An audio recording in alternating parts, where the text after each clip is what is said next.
You could be in the best place and be absolutely miserable. You can live in a palace and be horrendously miserable. You can live on the street and be exuberantly joyful. Both are possible. So your experience of life is where your destiny is, because it's your experience of life that determines the quality of your life, not where you are, where you're going, what you're doing. No, these things are only socially relevant, they are not existentially relevant. Existentially for you as you sit here, what is your experience of life? How profound is it? How pleasant is it? How wonderful is it? This is all that determines. This destiny, 100% you can take charge of this, because human experience is caused from within. Pain and pleasure, joy and misery, agony and ecstasy happens from within us. So when it is happening from within us, at least what is happening from within us must happen my way. What is happening from within me must happen my way. What is around me is not all mine. Everybody has their piece in it. Maybe I also have a piece, I can push for a bigger piece, but that's it. There is never going to be any time for any human being where the external situations will be 100% the way you want it. It never ever will happen.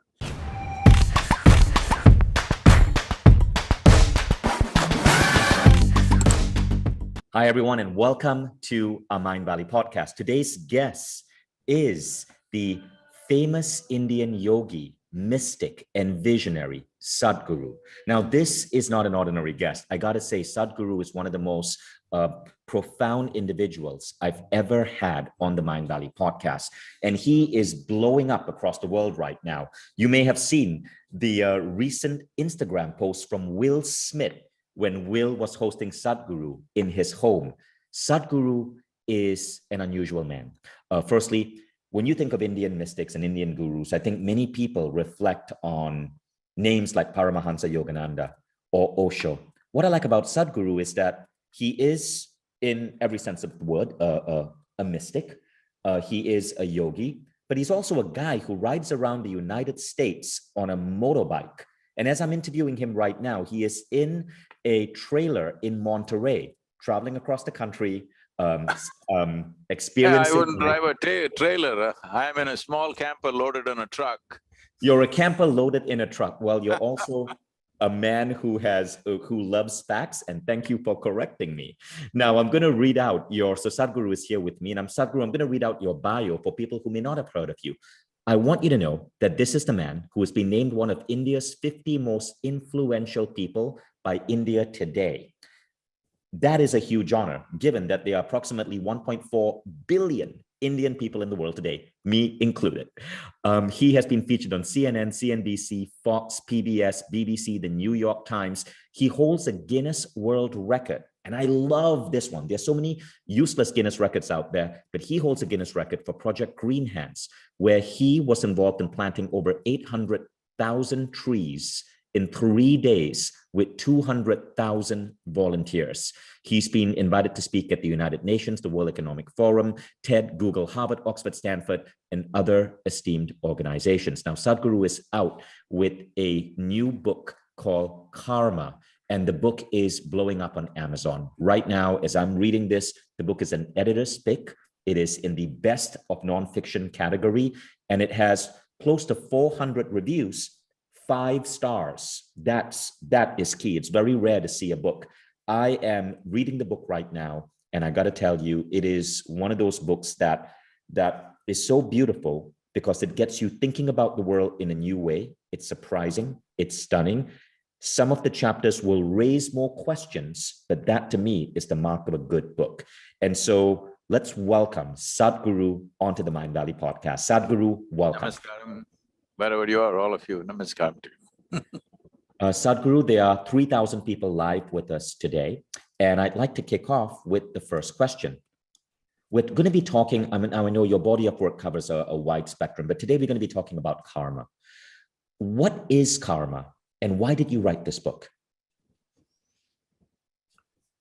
As you know, right now, the world is in the throes of this pandemic. Particularly India, right now is going through a lot. We have lost many people who are dear to us. And well, the nation is making all the efforts possible, but these are not easy times. Having said that,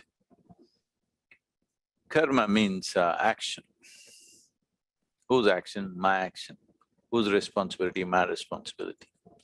Karma is the most dynamic way to exist in the sense. Karma essentially means, when you say, my life is my karma, it means my life is my making.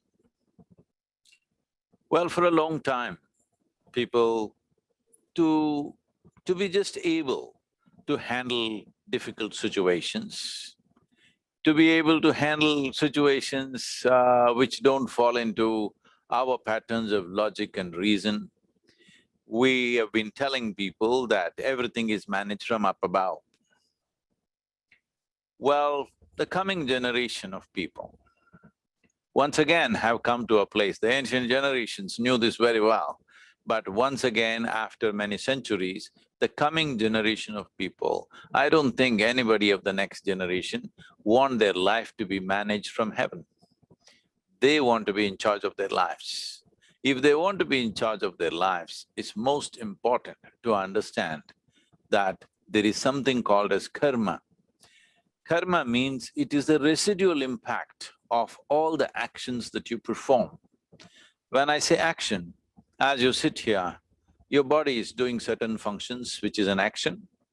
Your mind is doing certain type of actions, your emotions are doing certain other types of actions, and your energetic body is doing another kind of action. So there are four dimensions of activity going on within you in wakefulness and sleep. But if you take just wakefulness, let's say from the moment you got up to this moment, how much has happened in body, mind, emotion and energy, and how much of it is conscious, if you look at it, for almost every human being, it's way below 1%. If we want to understand the consequence of this, let's say you get onto your bicycle and you want to ride for 10 minutes. In this 10 minutes, 9 minutes you close your eyes and ride. Well, we know where to pick you up, all right?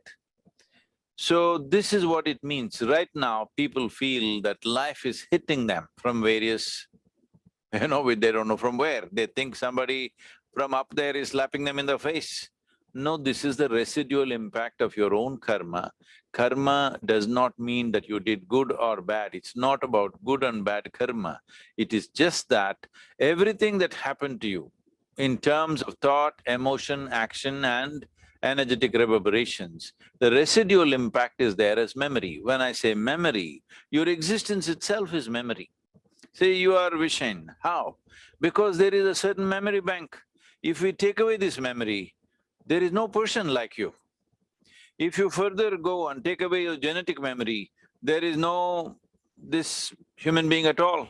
If you further go and take away the evolutionary memory, there is no possibility of human species. So you are a human being, you are this person, all this is based on evolutionary memory, karmic memory, genetic memory, and variety of other levels of memory. We classify memory as 8 different dimensions of memory. All these memories put together, you sit here and you may not remember all of them, but they have a role to play. For example, let's say 25 generations ago, how your great-great-great-grandfather looked, you do not know, but his nose could be sitting on your face right now. Even your skin tone remembers how your forefathers were 1,000,000 years ago. So, it is this bank of memory which makes you who you are, and all of that, or not even a minuscule of that, is actually in your conscious memory. The residual impact of this is playing up as tendencies within you. If you do not overcome these tendencies, or if you do not rise or transcend above these tendencies of karma, then all that will be happening is past will be repeating itself. The dead are living through you. If you want a life of your own, if you want to be a fresh life here, it's important that you enjoy the richness of your karma, at the same time you're able to stay above that. You're able to use this to enhance, the quality of your life, but you don't allow it to seep into today. Because if it seeps into today, you have no life. your parents, your grandparents, your forefathers will start living through you. This is very important that you understand and accept karma for what it is, at the same time you create a little space from it, so that this whole book is a step-by-step process as to how to get there. Now, what is interesting about the book, Sadhguru, is that you go into some really interesting ideas. So this was one of the things that I found fascinating. You mentioned a landmark experiment at Emory University in Atlanta, done in 2013. And what they did was they took a cage of mice and they would blow the fragrance of cherry blossom into the cage. And as that fragrance went into the cage, they would jolt the mice with a mild electric shock. Now, what they found is that after a few attempts, every time the mice smelled the fragrance of cherry blossom, they would freak out because they were expecting the electric shock. But what they found is that the mice's children and the children of the children, 3 generations down, if they smell cherry blossom, they would still go into a frenzy because they would be expecting a threat. What is going on there? Is this evidence that there is something, for lack of a better word, karma that's being passed down generation to generation? See, there is substantial evidence today. That was some time ago, this Emory University experiment. Now there is substantial evidence to show that there is something called as community learning. This is in the yogic culture, we call this kula vedana. An entire clan goes through sufferings. An entire clan goes through certain benefits and certain capabilities within themselves, simply because of genetic connections and being in the same ecosystem, they learn without being taught anything. Well, this is not just for human beings and mice. Even among the plant life, this happens in a significant way. For example, if a certain species of trees are in one group, and let's say an elephant comes in and starts eating, when an elephant eats, it doesn't just eat the leaf, it rips off the branches and everything, so it's painful for the tree. The moment this happens, all the other trees within a short distance, they will all get alerted and they will make their leaves bitter or mildly poisonous. Right. So you will see always when the elephants eat in one place, when they're done with it, when the leaf turns bitter, and they will leave the next bunch of trees and go to a faraway place and then eat, simply because the communication goes on. So I'm saying this learning process as a collective is something that we have completely missed, simply because of the kind of schoolrooms we have created and the culture of individuality that we have created. Otherwise, the Kula Vedana and Kula Samskaras are very much a part of it. Many tribes excelled in certain skills. Even now, there have been experiments as to how 2 boys, I don't want to go into the full length of it, 2 boys, one born in Sao Paulo and one born in Detroit, both of them are given how to handle football, that's a soccer ball. And they find the boy born in Sao Paulo is able to handle the ball way better than the Detroit boy who gets the same level of training, and both of them are physically fit. And young boys, like 8 to 12 years, those 4 years, some kind of experiment was made. At the age of 12, from 8 to 12, when both of them got exactly the same kind of training, the Sao Paulo boy is able to handle the ball way better than the Detroit boy, simply because a culture of football out there. That's so interesting. So there are certain advantages that are being formed within groups, right? But how does that prevent us from stereotyping or labeling people? Saying, for example, Indians are not good at sports, Brazilians are amazing at football, Americans are great at sarcasm. See, the thing is, there are differences in the way we are. If we want to make it into discrimination, that is a serious problem that individual people have within themselves. So right now, somebody has a little advantage, that doesn't mean they will be the best. Generally, people who have a little advantage tend to become complacent and they lose out. So it is not necessary that an Indian cannot do well in sport. Indians are not doing well in sport because there's not enough infrastructure all over the place. There is no culture of lots of people getting into it, only a small segment of privileged classes getting into it. While you see in cricket, more a variety of people from all kinds of backgrounds have gotten into it. Just see the quality of cricket, how India is like Right, right now on the exactly. top of the world, okay? Yeah. So one of the things which I really like about your book is you multiple times across the book, you talk about, you say this, the idea of individuality is separateness, and that is the basis for all suffering. You speak about the idea that one of the ways to shed bad karma is to approach everything as if it is part of you, everything with reverence and love. Could you talk about that idea? So individuality means if you want to check whether you're really an individual, all you have to do is keep your mouth closed and hold your nose for 2 minutes. Let me see how much of an individual existence you are. Without these openings and constant transaction with the rest of the world, you cannot exist. This is not only in terms of respiration. There is food, there is water, not just that. On the cellular level and the atomic level, there is a whole lot of transaction for you to exist. So your idea of you being an individual is just your psychological, you know, reality. It has no existential reality. If existentially it is true, just shut yourself off and let me see how you will exist. You cannot exist. So having said that, see, for a small, tiny little speck of a creature like us, like human beings in this cosmos, you're not even a speck of dust. For this speck, the magnanimity of the creation is such that it's given as an individual experience. We can sit here and wonder about the creation itself. This is not a small privilege. But this privilege, when a privilege is given to you, enjoy it, make use of it, do not take it too seriously. Because at least when you get buried, you understand you're part of the earth, you're not an individual, all right? Right, right. I Most people, love… the only problem is most people only get it from the maggots. If they get it now, their entire life will change. If they understand individual in my individuality is only a drama that I'm playing, you can enjoy your individuality and also experience your universality. Right. But right now you take your individuality too seriously and you will get your universality at least being a part of the globe only when you're buried. Unfortunate, you must know it when you're alive. I love that idea. Like across so many different spiritual lines, spiritual teachers say that the larger you can extend your reverence, your love, your compassion for other life, the more you evolve spiritually. So I love that that is such a recurring theme in your book. And I think it's a message we all need to hear. Now, one of the things though, Sadhguru, is that I grew up in a Hindu family.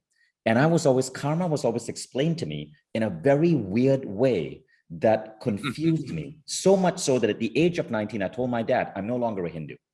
I'm like, look, even Gandhi said, I'm a Hindu, but I'm also a Muslim, a Jew, a Christian. That's a And so, political statement, don't take that that seriously. for sure, right? But this is how karma was explained to me. I remember my aunt was trying to get me, was trying to convince me to become vegetarian. And so I remember so I grew up in Malaysia. In Malaysia, we eat a rice dish with anchovies. It's called nasi lemak. If you're Malaysian, you know what it is. It's rice, then the anchovies on the side. And my aunt said, well, if you eat meat, if you eat a cow, in your next life, you will be a cow and someone will eat you. So I pointed to the dish I was eating and I'm like, okay, there are 10 anchovies here on this plate. Are you saying that in my next life, I will become each and every one of these tiny fishes? And my aunt couldn't answer that. And I, as a 6-year-old, thought I was really smart. Now, I'm curious to know, Your aunt was just trying to control you. yes, but how would you explain karma to someone who grew up in an Eastern culture where karma takes on a completely different meaning and is used for control and for right and wrong? No, I would say using karma as an instrument of creating fear or guilt is a Western instrument, not an Eastern one. Your aunt, by the time your aunt came into the world, there was too much Western influence in the country. Mhm. Above all, in many ways, being ruled by the British for 25 decades, we somewhere assumed they are superior to us. We are still trying to shed it, many of us still not been out of it. So because of that, we took to those things where the entire society is only based on guilt and fear. The whole religious structures of the world, unfortunately, based on fear and guilt. Without fear and guilt, there is no nothing. Without reward and punishment, there is no nothing. This fundamentally drips down from the fundamental idea of heaven and hell. If you are good, God will send you to heaven. If you are bad, He will send you to hell and burn you there forever, whatever, Right. not just for a few days, forever, okay? If you're burning forever, maybe it'll be okay. I'm saying only if you're outside and go into fire, it's very painful. If you're burning all the time, I don't think it'll be a problem, you'll get used to the temperature. Like right now, we have a certain body temperature, we gotten used to it, all right? Maybe your body temperature will be 300 degrees centigrade, but it should So, be okay. so I This… want, I'll clear this one second. We must understand, however individual people might have tried to use it, karma is not about control, karma is about liberation. Only when you talk about mukti, we talk about karma. We don't talk about karma about heaven and hell. Karma means my action, my responsibility, my life is my making. So if you understand this, you will not be controlled from outside, you will be liberated from inside in the sense. See, it's like this. Whether, let us say, people are eating, drinking, smoking, whatever they're doing, you can do those things or not do those things because you're controlling yourself, because it's a bad thing to do. Or you can make yourself in such a way that you're feeling so fantastic, you don't need to do those things. So one way is you're controlling it, another way is you're liberated. If you're controlling it, you will do all kinds of other freaky things. This happened one day, if you can mind well, you can take a joke, I'm sure. Hello. yes, I'm sure we can. So on a certain day, Shankaran Pillai was in his office and a young woman didn't have a transport and he offered he will drop her home. So she got into his car and they were driving. When a lonely stretch of road came, he parked on the roadside and suddenly he became like an octopus. That means his limbs were all over her. Well, she pushed him away and said, "You fool, I got into your car thinking you're a decent fellow, what the hell are you doing with me?" He said, "Oh, I'm sorry, I quit smoking." So you forcefully give up something and you will start doing something else freaky, the world is going on like this. No, you don't have to quit smoking, you're not an automobile. If you're an automobile, you must worry about how to quit smoking. A human being, you don't have to quit smoking because you don't smoke anyway. Okay, you picked up a habit, you picked up something, you liked something for your pleasure, you did it, and if you can keep it aside, no problem with anything. The problem right now is compulsiveness. Karma means consciousness, that you become conscious, that it is my actions, my thoughts, my emotions, my way of being, which is making me who I am. So this is consciousness, this is liberation, this is not control. Now, one of the things, by the way, I want to say that I really enjoyed about your book is your bizarre sense of humor. Like every Why do few you say pages, bizarre?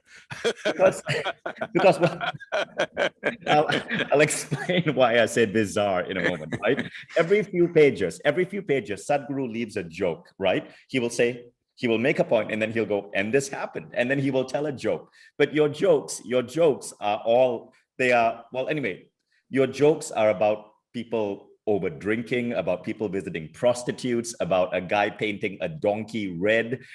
There are all of these human stories, and I love that. It's very refreshing and it's down to earth. I say it's weird because You think I'm an alien? I'm a human being. I can only joke about human beings. I think weirdness is a fantastic quality. I think you're weird as heck, and I like you because of that.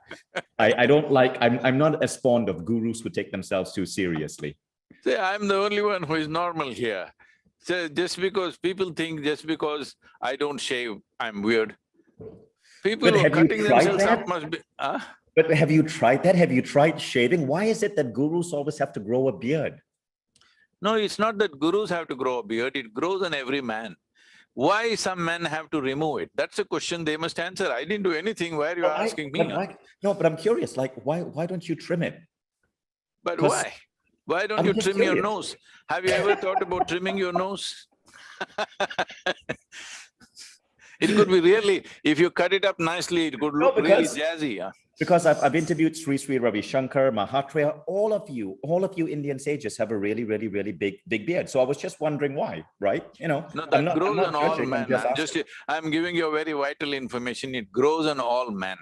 Right. Why men are removing it, they must answer. I did nothing. True. I'm gonna see how far… You think I'm putting manure and growing it? No, it No, grows on a man. I tried growing mine. It goes all over the place and it gets really itchy. I started buying like beer. No, beard wax. getting itchy means then we have to… your aunt should have taught you how to wash your face. Okay, now you brought out my aunt twice. My aunt is actually here. And this aunt, incidentally, Oh my God. Natasha, is the person Namaskaram to her, please.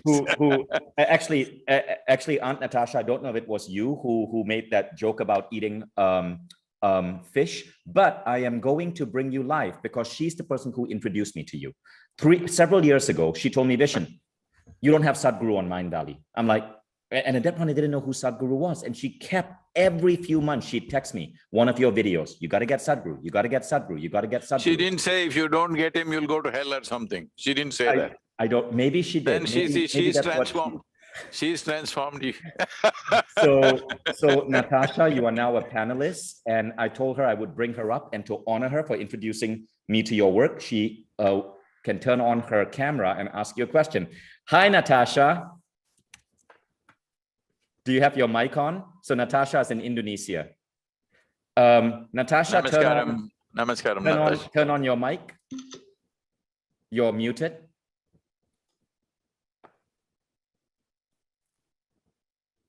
Could you turn on your mic? Okay, yes, I just did. Yes, we can hear you now. Namaskaram, Natasha. Namaste, Ji, Sadhguru. It's such an honor to meet you and to be on this live conversation with you. I hear that you've been working on Vishen for some time. Yeah, Like 40 it's years. been 4 years.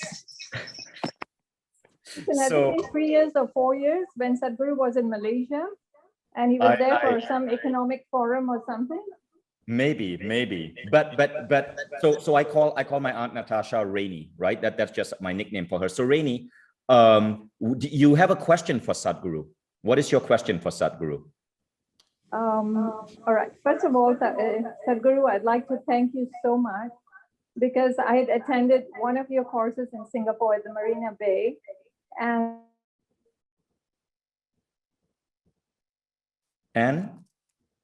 meditation that I've been following, and up to today I'm still meditating twice a day, and I think you're amazing. All right, so my question is, Tell your nephew. Yeah, this is my nephew, my brother's son. Yeah. So your question? Yeah, so my question is… He thinks I'm weird. You say I'm amazing. He thinks I'm weird. What to do?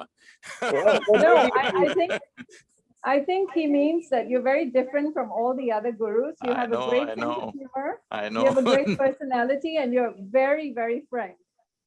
Yeah, that's what I mean. Exactly. Thank you for putting those words in the mouth and making me seem like a decent man, Auntie. So what is your question? You were saying, so this is a really key thing, right? Sadhguru changes people's lives. He had my aunt meditating twice a day. And remember, I'm a meditation teacher. I never got my aunt meditating. Like in my family, I guess we just don't listen to each other. But Auntie Rainy, what was your question for Sadhguru? You were going to ask a question? Yes, I wanted to know that, we're talking about karma here. And karma is all about cause and effect. And what you sow, so shall you reap, right? It's all about that. I want to know, what is the connection between karma and destiny? Okay, that's a great question. So just before you do that, Auntie Rainy, just before you answer, Sadhguru, I'm just going to put my aunt back as an attendee so she doesn't cause any more trouble, because her mic is also echoing and I don't know what awful secrets she might share about me. Okay, so Natasha, you're back as an attendee, but Natasha's question, what is the difference between karma and destiny, is a beautiful question, and I would love for you to answer that. Destiny means people who believe that they can go where they want to go. If a destination means I'm going somewhere, when you leave your destiny from your hands and think it just happens to you, we can call that fate. When destiny is not handled hands-on, then it becomes fate, or you become fatalistic from that. Karma means, till now what has happened? See, you cannot change yesterday's karma. Today you can only experience, tomorrow you can craft. What is past, you can only remember that, you can only learn from that. What is present, you can only experience it. What is future, you can craft it. So crafting your destiny is possible, only possible for one who sees my life is my karma, whether he or she uses that word or not. In so many ways, human beings around the world have realized that it is their thought, their emotion, their actions, their focus and orientation within themselves which gets them where they want to go. Others think it is happening from somewhere else. So those who think it'll happen from somewhere else will live accidental lives, and they always have somebody else to blame for things that did not happen in their lives. For things that they are not, they think it's because of somebody. Now, the moment you see it's my karma, your successes and your failures are yours. The moment you see it is all yours, you will do the best you can. Now, this is destiny does not mean where you go in the world, because where you go in the world is in many ways a consequence of the times in which we exist. Right now, we are in 21st century, you are in Estonia, I am in Monterey, California, and we are talking, and she's in Malaysia and she's talking. Well, this is possible because we are in 21st century. If we were 1,000 years ago, we would be doing something very different. Maybe we would be sitting in front of our cave and chatting with each other. We don't know where we would be, what kind of actions we would perform. It is very different. So what we do in the world is largely consequence of the times in which we exist. But how we are is essentially our destiny, because our destiny is in the way we experience it. You could be in the best place and be absolutely miserable. You can live in a palace and be horrendously miserable. You can live on the street and be exuberantly joyful. Both are possible. So your experience of life is where your destiny is, because it's your experience of life that determines the quality of your life, not where you are, where you're going, what you're doing. No, these things are only socially relevant, they are not existentially relevant. Existentially for you as you sit here, what is your experience of life? How profound is it? How pleasant is it? How wonderful is it? This is all that determines. This destiny 100% you can take charge of this, because human experience is caused from within. Pain and pleasure, joy and misery, agony and ecstasy happens from within us. So when it is happening from within us, at least what is happening from within us must happen my way. What is happening from within me must happen my way. What is around me is not all mine. Everybody has their piece in it. Maybe I also have a piece, I can push for a bigger piece, but that's it. There is never going to be any time for any human being where the external situations will be 100% the way you want it. It never ever will happen. But what is within me must be 100% the way I want, otherwise I'm a lost case. This is what karma means, that you take charge of all that you can take charge. There are a few things that won't happen in our lives. If we do not do what we cannot do, that's not the issue. But if we do not do what we can do, we are a disaster. Once you see my life is my karma, you will not be such a disaster. That is the important aspect. Thank you, Sadhguru. And people in the chat are saying how much they agree. We have 3,600 people live with us. Now, for those of you who are listening on the podcast or on the chat, I want to do a quick screen share. I want to show you Sadhguru's new book, Karma, A Yogi's Guide to Crafting Your Destiny. And I want to give you the link where you can learn more about the book. So firstly, go to isha.sadhguru.org/karma, okay? isha.sadhguru.org/karma. If you're listening to this as you're driving a car, just remember, Karma, Sadhguru, put it in Google. This will be the first link that will show up. The second link will be the Amazon page. If you go to Amazon, I'm really impressed to see that this book has over 300 reviews, all of which are 5 stars. And these are what some people have said about it. Will Smith has said, with Karma, Sadhguru explores both the limitations and possibilities of human existence. It is full of valuable insights to guide you to live a life of fulfillment and well-being. Now, in a moment, I'm going to share my favorite quote from Karma, and I'm going to ask Sadhguru to explain what it is, because it's beautiful, but also a little mysterious. Stay tuned. Now, this is from Tom Brady. If you're American, you know who Tom Brady is.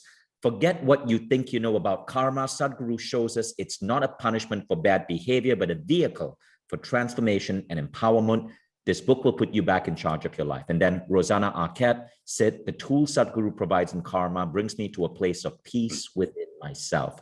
Thank you for your wisdom and transformational guidance. So again, isha.sadhguru.org/karma. Now, I want to read out my favorite quote from the book, and to get Sadhguru's idea of what this quote means. And also, I got questions from the audience on Instagram. They questions along the lines, and we will see if we have time to answer any of these questions. Okay, they are really interesting. So congratulations to all of you who asked questions. We will come to these in a moment. Now, the quote. Sadhguru, you ready for this? You just liked only 2 lines out of the entire book. This, I will.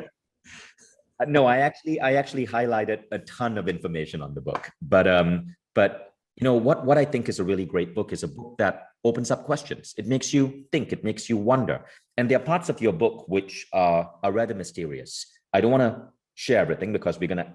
I want to encourage people to read it, but this is something that I loved. You wrote, and I want you to explain what this means. When you live by the memory of a single book, you are religious. When you live by the memory of several books, you are intellectual. When you live by the memory of several generations of people, you become a truly compassionate human being. But when you live beyond the memory of generations of people, you become a mystic. I would love for you to expand on that idea. Well, the first 3 things you understand, let me just talk about the last one. See, within us, as I said, this body is a huge body of memory, evolutionary, genetic, karmic, articulate, inarticulate, unconscious, subconscious, conscious levels of memories. You can bifurcate into many, many more strands. But essentially, what you know as myself is just a consequence of the memory that is stored within you, which is largely not in your excess, but it is playing out in its own way. The very way you sit and stand, the way you look, the way you behave, everything is controlled by your memory. Or in other words, in modern terms, let's say, this is an unconscious software that you have gathered within yourself. Whichever way the software is, that is the way the machine will function. If you want to go beyond this, then the existing software you must leave and either rewrite your software or learn to operate without software for a little while. If you want to rewrite your software, something different from the existing data which is already there, then you need access to another dimension of perception and knowing. Having said that, within us, there are different dimensions of intelligence. Well, in yoga, we see 16 parts to human mind, but let me make it 4 for the sake of understanding and convenience. The first one is the intellect, which is the front end of our intelligence, because this is very necessary for our survival. If we don't have a functioning intellect, we will not know how to survive. When I say functioning intellect, essentially intellect is discriminatory in nature. It tells you what is this, what is that. If you don't have an intellect functioning, you will not know whether to go through the wall or go through the door. That's how it'll become. It is functioning all the time. This functioning is happening from memory. If see a child may try to scratch you will see a bird or an insect comes into the house, he doesn't know how to get out, he doesn't recognize the door. It tries to go through the wall, it tries to go through the glass window. So that is happening because in its memory it's not there. But your pet dog or your pet bird knows how to go through the door or the window, whatever is open. So this is the same thing. Without data, your intellect cannot function. So anything that functions with data is a limited possibility, that it is functioning within those limitations. Memory is hugely empowering on one level, but it is also a boundary.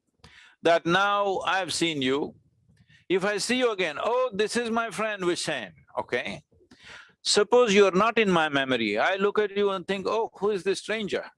So memory is also a boundary line, which most people refuse to cross. So whether you read 1 or 10 or 1,000 books, you're only building memory. If you operate within this memory, you're operating within your own self-imprisonment that you have caused to yourself. So there is another dimension of intelligence, which is called as chitta, which is unsullied by memory within us. If you touch this intelligence, generally in the yogic culture, yogis of the yore must have been very, in your words, weird or wacky or whatever the hell you want to call them. But they said, if you touch your chitta, God will become your slave. This is what they said. This is not me, because if I say this, people want to come and kill me, all right? Yogis of the yore, thousands of years ago, they said, if you access your chitta, God himself will become your slave. I love that. I love, by the way, one of the other things I found fascinating about the book were your stories of growing up in India. Wait, let me complete that because I'm still in trouble. Let me walk out of the trouble. Okay, go. A mystic means somebody who explored life beyond the accumulations that we have. When I say accumulations that we have, this body is an accumulation of the food that you've eaten, anchovies for you and many things for many other people. Well, your mind is an accumulation of various impressions that have come into you. So everything that you have right now as myself is an accumulation. When you experience and access life, which is beyond accumulation, then you become a mystic. So, people keep asking me, Sadhguru, what is a mystic? I say, see, there are only two kinds of people, mystics and mistakes. Those who have made a mistake about their perception because of the accumulations, limited accumulations that they have gathered, they are mistakes. Those who don't make a mistake about their perception, who are just seeing life, simple thing, you're just seeing life the way it is. People think you're a mistake, people think you're weird, wacky, what all you said today. And now 3 words of abuse, mystic, wacky, weird, but it's good. All these things are happening because what is normal has become so useless, and within boundaries, variety of controls and no possibilities of being anything new. Anything new happens in America, they'll say, weird, okay? And it's a good weird, I'm saying. It's not I'm not saying it's an insult. It's a good weird. Weird means you're stretching yourself beyond what is a picket fence that you've fixed for yourself. If you cross that, it's weird. Are you crossing this fence consciously, wanting to go beyond, or did you fall over? There's a difference. If you fall over, it'll be one kind. If you cross it consciously, it's different kind.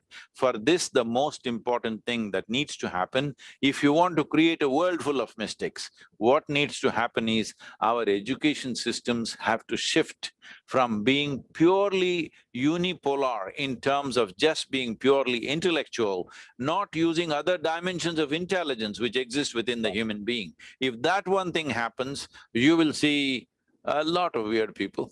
Hello. Absolutely. At Mind Valley, we celebrate weird, and that's exactly why we have so many programs on all dimensions of being human, not just the intellect, but the spirit and the soul. Thank you. And I also want to just want to share with the audience that Sadhguru's program on Mind Valley, the tentative title is going to be called A Yogi's Guide to Bliss. It's a tentative title, but it should be coming out in the next couple of months. And now, Sadhguru, I would love to bring. Okay. I would love to bring up the top question. From Thales. So this is the highest rated question, and I'm going to bring up Thales to ask you the question himself. How does a question become a star question? So, well, in this technology called Zoom, people can vote up questions. All right, but what's the basis?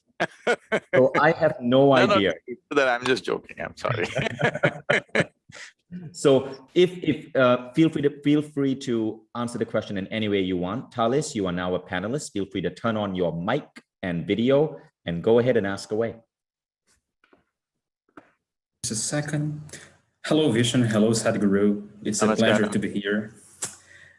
My question for you is a more general question. It is, how are you able to talk about such a variety of subjects? I see that you talk about how to sleep better, how to eat better, how to do a lot of things better. So how do you seek knowledge in a world where there is so much noisy information? So how do you seek knowledge and wisdom? I've never spoken about many subjects. I only spoke about one subject, life. And I'm talking about life not because it's my knowledge, because I'm life. Are you? You're life too? No, Yeah. But the problem is right now, most of the time you're not experiencing yourself as life. You're experiencing yourself as a bundle of thoughts, emotions, ideas, opinions, belief systems, prejudices. If you keep that aside, you're just a life. Essentially your life. Rest is all society and stuff that you pick up. So if you're life, would you not know? See, you must ask all the other creatures. Maybe these days dogs are confused with their association with human beings. But if you take any other animal, let's say you take a mouse, you take a snake, you take something else, all of them know how to eat, how to sleep, how to be healthy, everything, right? Yeah. So that's all I am. I'm just a creature. No knowledge. Thank you, Sadhguru. People ask me, Sadhguru, how do you know so much about environment? You're talking about this river, everything. I said, I am not an environmentalist. I am like a worm on the riverbed. A worm on the riverbed knows more about the river than all the scientists put together. So I'm just a worm. Thank you, Sadhguru, and thank you, Thales. So much. I want to bring up the next question, and this is it's a sadder question, but I think it's very important that we answer this. So Shamant Kushka, Shamant, I'm going to bring you up to ask your question. From Mind Valley, you must explain, because there's a whole lot of social media cats who will go out, Sadhguru admitted he's a worm, see, we told you he's a worm, they'll go on. No. The Mind Valley audience this is an open event, that the people who are Mind Valley members, they're like the best people in the world, the kindest, gentlest, most compassionate people. And then make me a member, You are? Well, I'll give you, yeah, I'll give you a form, just put in your credit card information. It's not going to be free. Like, don't think just because you're Who told you I have a credit card, man? Well, you bought a motorcycle. You can buy a Mind Valley membership, Sadhguru. Come on. Like, get with the program. Currency, it's 2021. Do you carry Bitcoin? No, no coins. Okay, so Shamant, you had a very important question. I know it's a sad question, our condolences, but I want to give you a chance to ask this to Sadhguru, as many people really wanted this question answered. Go ahead. Yeah, my Sadhguruji, Namaskaram, first of all. Honored to be on this call. Thank you, Vishen. See, just 4 months back, I lost my 20-year-old brother-in-law to cardiac arrest. He was just 20. And we are still coming to terms with it, still grieving over it. So I just want to know, how do we come to terms with it? I mean, was it just karma? Like, did he have, how do we just, I'm not able to even articulate it.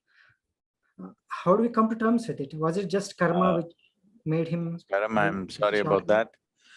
See, we need to understand this. You don't try to explain away the loss of a loved one, okay? Oh, it's his karma, he died. How ugly is that? Yeah. How ugly is No. it to say, it's his karma and he died? This is the ugliest thing you can do. Karma is never about other people, it's only about you. It's only your karma you talk about, never about other people's karma. About the loss of life, we must understand that this is the nature of life. We are born and we die. Question is only when, how, that's all. It's guaranteed that all of us will die, whether other things will happen in our lives or not, but all of us will definitely die for sure.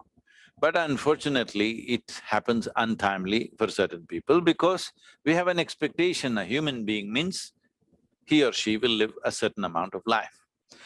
So these expectations are based on our assumptions, but life has its own ways, life has many aspects. So many young people have died in this pandemic, unfortunately. It's so many people that I know. Every day, 15 to 20 people that I know well, many people very dear to me are dying on a daily basis, I'm saying. So, we need to understand this. When we lose somebody, it is not that we should find some explanation and write them off. You don't write them off. You value people because in some way they contributed and enriched your life, maybe just by a word, maybe by certain actions, maybe by a variety of other possibilities. In so many ways, human beings around you have enriched your life. So it doesn't matter. See, all the people who are alive right now may not be with you, but you cherish them. Similarly, they may not be with you, but you just cherish them for who they are. Don't make them the source of misery in your life. Or you're only kind of right now being affected by it because in some way they were a source of joy for you. Let it stay that way. They must always stay as a source of joy for you. The greatest disservice you can do to the departed person is you make them the source of misery in your life. Do not do that to them. This they don't deserve. Because if they were here, they would have been a source of joy for you. For whatever reason life decides to leave, do not try to find explanations for that. Why you're born, you never asked, isn't it? And why you die, don't ask, it's all right, it happens. We try to do our best to see that an individual human being lives a full-fledged life. But for many people, it doesn't happen. It's our business to see and do our best to see that they live a full life. But will it always happen? No. So, why you are born, why I am born, how did it happen? Don't go into these things because all you will have is hallucinations. Do not go into that. The important thing is as a human being, you valued that human being when they were alive, please value them when they're gone with the same sense of joy and love in your heart. Do not kill that just because they are not here. If somebody is not here, let's say somebody whom you love is not with you, is in another town, another country, is it not true that you will feel much more love and longing for them when they're not with you? Yes. The same should be true even for this person. Thank you for your words. Thank you so much. And Thank you, Sadhguru, thank for you, such Nas. a beautiful… I seek your blessings. Namaskar. Thank you so much. So as we come to the final 2 minutes of this interview, Sadhguru, thank you so much for an amazing conversation. Thank you for giving your time to our community. Thank you to the 3,700 of you who showed up live in your busy day to participate in this conversation, and the tens of thousands more who will be listening to this on the podcast. I want to show you where you can learn more information on Sadhguru. You just have to go to isha.sadhguru.org. And that's the website where you can learn everything about Sadhguru. You can attend an online satsang and so on. But isha.sadhguru.org/karma is where you can learn about the book. Again, if you're driving, don't worry about taking that down. Just go to Google, type in Sadhguru Karma. The book is a beautiful book. It is a deep book. It is a wonderful book to read because it is really, really, really going to get you thinking. And when you go to the Isha website, there's a very interesting karma quiz you can take. So you can see just how much you truly understand about the essence of karma. As I said, this is a book that sometimes will get you asking more questions. That is the mark of a great book. It's going to open you up to new forms of discovery. So thank you so much, Sadhguru. I hope we get to connect. Namaskaram, Vishen, thank you. All soon. the best for you and all your people. Absolutely. And I will take your tips in growing a beard. And if you ever decide you want to buy a Harley and drive across America in a black leather jacket, I will be one of the first to sign up to be part of your posse. No, I don't ride a Harley. I'm riding either a BMW or a Ducati because Harley is half a car. I need a motorcycle. I respect that. BMW or Ducati motorcycle. By the way, guys, I want you to Google Sadhguru on a motorbike. He has a strange passion for motorbikes. Sadhguru, thank you for showing up with all your weirdness and wisdom. Namaskar. Namaskar. Bye.